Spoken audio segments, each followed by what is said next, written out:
नमः हरे हराये नमः। हरे कृष्णा जी, आप सबका बहुत बहुत स्वागत है। मंगलाचरण आरंभ करते हैं। ओम नमो भगवते वासुदेवाय। ओम अज्ञानतिमिरान्धस्य ज्ञानाञ्जनशलाकया चक्षुरुन्मीलितं येन तस्मै श्रीगुरवे नमः। नमः ओम विष्णुपादाय कृष्णपृष्ठाय भूतले श्रीमते भक्तिवेदांत स्वामिनिति नामिने। नमस्ते सारस्वते देवे गौरवाणी प्रचारिणे निर्विशेष शून्यवादी पाश्चात्य देश तारिणे। जय श्री कृष्ण चैतन्य प्रभु नित्यानंद श्री अद्वैत गदाधर श्रीवासादि गौर भक्त वृंद। हरे कृष्ण कृष्ण कृष्ण हरे हरे, हरे राम राम राम हरे हरे। कार्पण्य दोषोपहत स्वभावः पृच्छामि त्वां धर्म सम्मूढचेताः। यच्छ्रेयः स्यान्निश्चितं ब्रूहि तन्मे शिष्यस्ते अहं शाधि मां त्वां प्रपन्नम्। हरे कृष्णा जी। भगवद गीता आरंभ करते हैं। अध्याय 4 श्लोक नंबर 21। ब्रजेश्वरी जी आप पढ़ेंगे संस्कृत। हरे कृष्णा। निराशीर्यत चितात्मा त्यक्त सर्व परिग्रहः शारीरं केवलं कर्म कुर्वन्नाप्नोति किल्बिषम्। हरे कृष्णा। हरे कृष्ण। निराशीह फल की आकांक्षा से रहित निष्काम यत संयमित चित्त आत्मा मन तथा बुद्धि त्यक्त छोड़ा सर्व समस्त परिग्रह स्वामित्व शारीरम प्राण रक्षा केवलम मात्र कर्म कुर्वन करते हुए न कभी नहीं आपनोति प्राप्त करता है किल विषम पाप पूर्ण फल। ऐसा ज्ञानी पुरुष पूर्ण रूप से संयमित मन तथा बुद्धि से कार्य करता है, अपनी संपत्ति के सारे स्वामित्व को त्याग देता है और केवल शरीर निर्वाह के लिए कर्म करता है। इस तरह कार्य करता हुआ वह पाप रूपी फलों से प्रभावित नहीं होता है। हरे कृष्णा जी। बहुत ही अद्भुत श्लोक है। हर एक शब्द का बहुत भारी महत्व है और यह पूरी टेक्निक भगवान श्री कृष्ण बताते हैं कि किस तरीके से हम संसार में रहते हुए, संसार का हर एक कार्य करते हुए, परिवार में रहते हुए भी बहुत आसानी से प्रसन्न रह सकते हैं और शरीर छोड़ने के बाद में भगवान के धाम को भी जा सकते हैं। तो हम अध्ययन कर रहे हैं त्यक्त सर्व परिग्रह। इसका बताया गया कि जब हम अपने आप को मालिक समझते हैं, अपने आप को स्वामी समझते हैं, सोचते हैं ये सब मेरा है, जैसा मैं चाहूंगा वैसा मैं इसका उपयोग में लूंगा, जब यह भाव रहता है तो वास्तव में वो हमको दुख देता है, क्योंकि हमारा कंट्रोल बहुत थोड़ा है। तो भगवान बोलते हैं जो माना हुआ कंट्रोल है उसको भी हमको छोड़ना है। तो इस तरीके से रहेंगे तो प्रसन्न रह पाएंगे। साथ में कई लोग सोचते हैं कि भगवत गीता तो ऐसा ग्रंथ है जो हमको निर्मोही बना देता है, जो हमारी भावनाओं को खत्म ही कर देता है कि भाई सुख आएगा तो सुखी नहीं होना है, दुख आएगा तो दुखी नहीं होगा, तो हम क्या पत्थर बन जाए? नहीं। जब भगवत गीता हमको कुछ बताती है तो उसके पीछे बहुत बड़ा एक सिद्धांत छिपा हुआ है। भगवान श्री कृष्ण बहुत बड़ी बात हमको बताते हैं कि जब हम भावनाओं को जोड़ देते हैं इस भाव से कि मैं स्वामी हूं, मैं मालिक हूं, तो ये जो भावनाएं है ये आती जाती रहती है। कभी बढ़ती है, कभी कम हो जाती है। तो भगवान दया करके एक और भावनाओं के बारे में बताते हैं जो सदैव बढ़ता जाता है, और वह भावनाओं का केंद्र बिंदु है भगवान की भक्ति। तो भगवत गीता भक्ति को बहुत बढ़ावा देती है, और भक्ति में बहुत तरह के भाव आते हैं, और जितने भाव आते हैं उतना हमारा हृदय गदगद हो जाता है।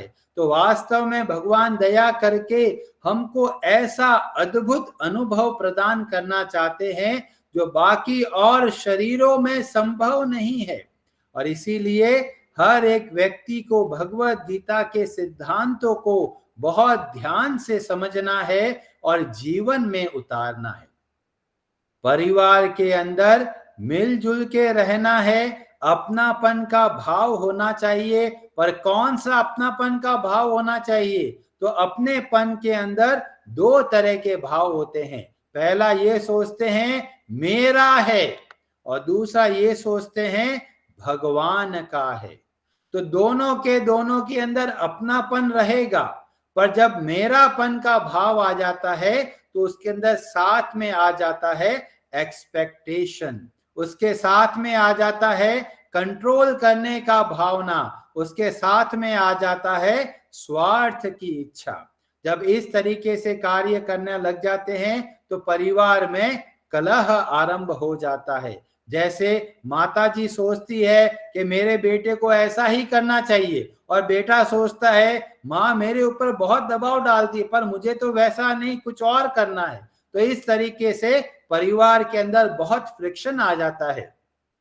तो अब हम लोग देखते हैं परिवार के अंदर भाई भाई के अंदर इतना मतभेद हो गया है कि आपस में बात करना नहीं चाहते। क्यों?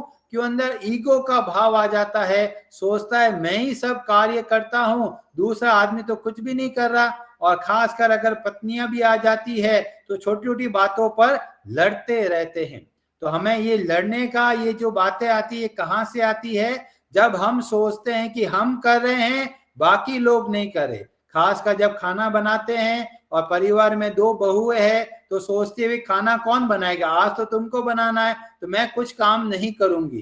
तो इस तरीके से परिवार में हम देखते हैं संबंध तो है पर संबंध के अंदर प्रेम का भाव नहीं दिखता है, और प्रेम के अंतर्गत सेवा का भाव आता है। और ये सेवा के भाव के अंदर मूल के अंदर कृतज्ञता का भाव है कि हमें ऐसा अद्भुत परिवार मिला है।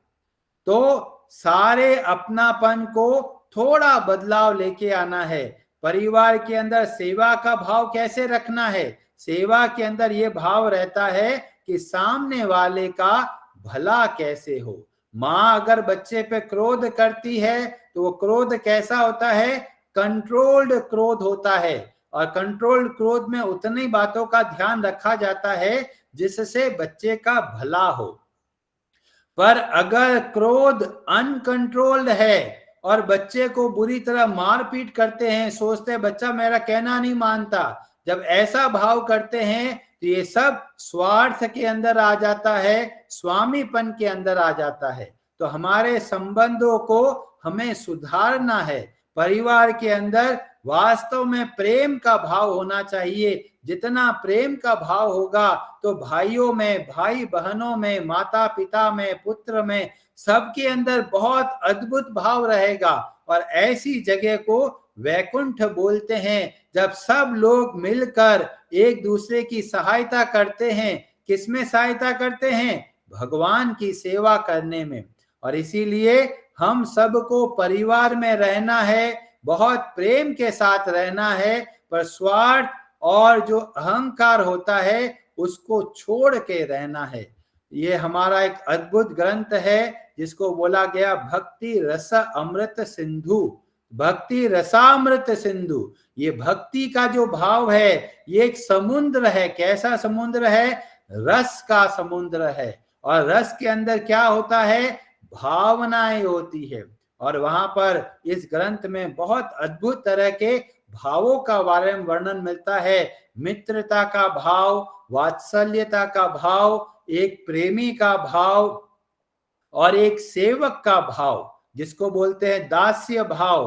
दास्य भाव के अंदर बहुत आनंद मिलता है और उसको बोला गया दास्य रस, जो हनुमान जी सदैव अनुभव करते रहते हैं। भगवान की सेवा करने में इतना आनंद मिलता है कि उनको संसार का कोई और आनंद नहीं चाहिए। तो ये भावनाओं की वजह से हमको आनंद का अनुभव होता है। तो ये ग्रंथ के माध्यम से हमें पता चलता है, जब हम भगवान से इस तरीके का संबंध रखते हैं, एक सेवक का भाव या फिर एक मित्र का भाव या फिर एक माता पिता का भाव या फिर एक प्रेमी का भाव जब हम भगवान से रखते हैं, तो बहुत सारी भावनाएं आती है और वो भावनाएं हमको बहुत आनंद प्रदान करती है। और कैसा आनंद होता है, ये बढ़ता चला जाता है। और इसीलिए भगवान बहुत दया करके जो अभी क्षणिक भावनाओं में फंस गए हैं, उसको निकाल कर वास्तविक भावनाओं में स्थापित करने का प्रयास करते हैं। और ये आरंभ कहां से होता है, तो भक्ति रसामृत सिंधु में बताया गया कि बदलाव हमारे मन में लेके आना है।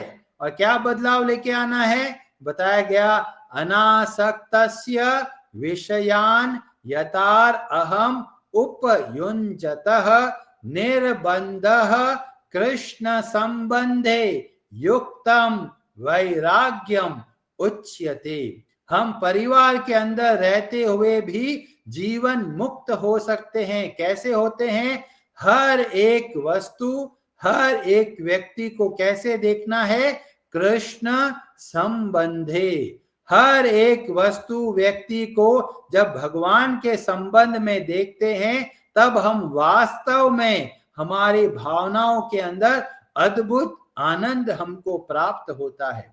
चाहे आप रामायण उठाइए, चाहे आप महाभारत उठाइए, चाहे आप श्रीमद् भागवतम उठाइए, हमारे ग्रंथों में हमें देखने को मिलता है कि भगवान के अंदर कितनी सारी भावनाएं हैं, भक्तों के अंदर कितनी सारी भावनाएं हैं। अगर रामचरितमानस देखते हैं तो हमें पता चलता है कि सब के सब रोते ही रहते हैं। हनुमान जी जब भगवान श्री राम से मिलते हैं तो दोनों के आंखों में इतने सारे आंसुओं की धारा बहती जाती है। तो हमें ग्रंथों के माध्यम से पता चलता है हम सबको भावुक बनना है।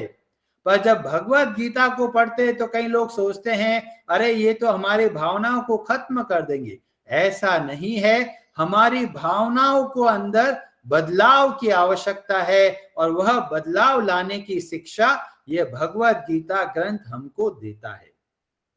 रामचरितमानस के अयोध्या कांड में वर्णन मिलता है किस तरीके से भरत जी जाते हैं लेने के लिए भगवान श्री राम को वापस, क्योंकि भगवान श्री राम वनवास की ओर जा चुके हैं। और यहाँ पर भरत जी के चरित्र से हमें कितनी सारी शिक्षाएं मिलती है। हम लोग परिवार में देखते हैं कि भाई भाई खींचने को तैयार है प्रॉपर्टी। आजकल देखते हैं खासकर अगर गांव में रहते हैं तो सोचते हैं भाई ये जमीन पर सारा हड़पने को तैयार हो जाते हैं भाई भाई आपस में। और यहाँ पर रामचरितमानस से हमको देखने को मिलता है कि भरत जी को सारा साम्राज्य दे दिया गया है और फिर भी भरत जी स्वीकार नहीं कर रहे।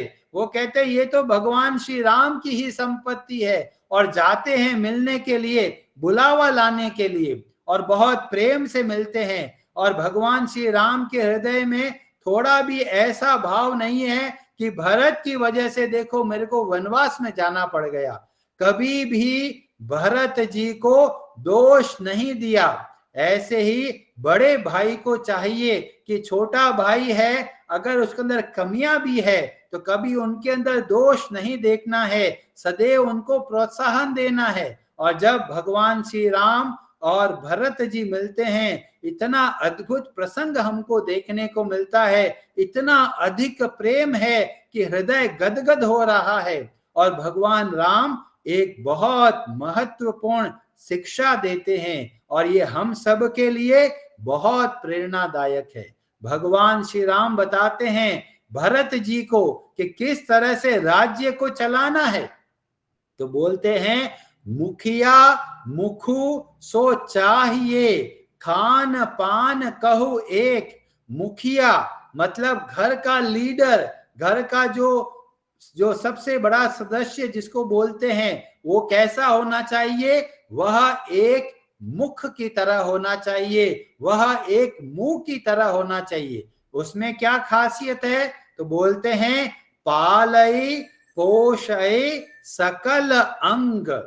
जिस तरह से मुंह के माध्यम से भोजन जब जाता है पूरे शरीर के अंगों को पोषण देता है, ऐसे ही लीडर को चाहिए कि भले ही वो अकेला है पर पूरे परिवार का ध्यान रखना है, भले ही वो अकेला मेहनत करता है पर पूरे परिवार का पोषण करने का प्रयास करना है। और ऐसे ही एक राजा को चाहिए कि क्या करे कि पूरी प्रजा को अपने पुत्र के समान समझकर उसकी रक्षा करे।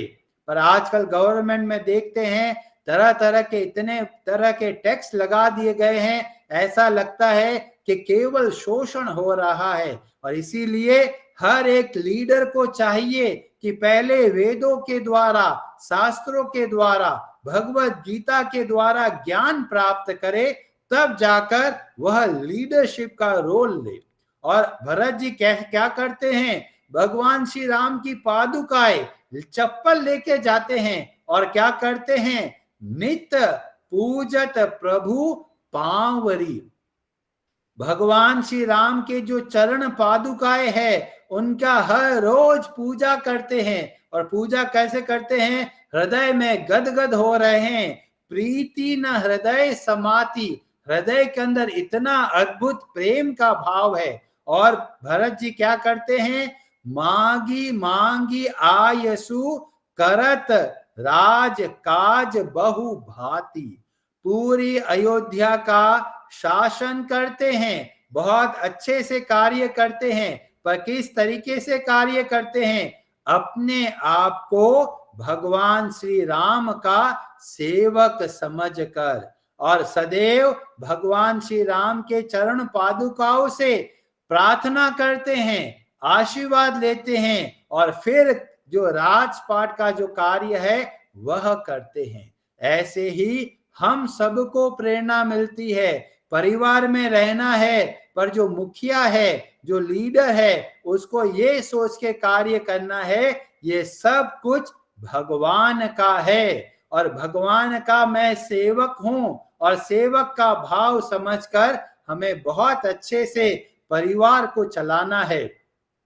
परिवार के अंदर मतभेद भी होंगे, एक दूसरे के प्रति कठोर हृदय भी हो जाएगा, पर जो लीडर है उसको चाहिए कि पूरे परिवार को साथ में रखे, सबको भक्ति करना सिखाए, खुद भी अच्छे से भगवान की भक्ति करे, परिवार के सब सदस्यों को भगवान के प्रति कृतज्ञ रखने का प्रयास के बारे में बताए। और इस तरीके से जब पूरे परिवार के अंदर प्रेम का भाव है तो ऐसा परिवार बहुत अच्छे तरीके से संगठित रहकर मिलकर भगवान की भक्ति करते हुए भगवान के धाम को प्राप्त कर सकते हैं। तो अपने जीवन के अंदर भावनाओं के अंदर बदलाव लेके आना है। जो शरीर के संबंध में भावनाएं हो गई है उसको हटाकर भगवान के प्रति भावनाओं को रखना है। हरे कृष्णा जी, आप सबका बहुत बहुत धन्यवाद। हरे हरे नमः।